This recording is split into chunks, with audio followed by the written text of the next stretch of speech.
ప్రభు పేరట అందరికీ praise lord. పిలిపిలకు 2వ అధ్యాయం 3వ వచనం.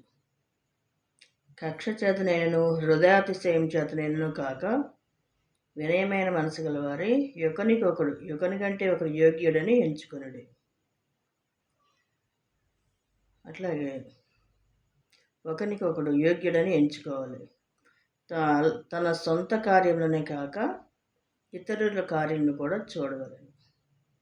ప్రతివాడు కూడా తనకంటే ఇంకొకడు యోగ్యుడని ఎంచుకోవాలి.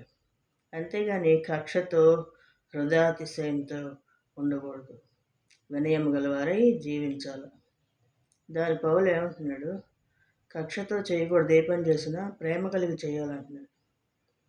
ప్రేమతో మనం చేసిన మన దేవుడు మాదిరి చూపించి వెళ్ళారు కదా మనకి.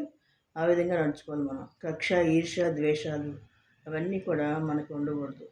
దేవుని బిడ్డలకి అవన్నీ కూడా ఉండకూడదు. దేవుని కృప మీ అందరికీ తోడుగా ఉండను గాక.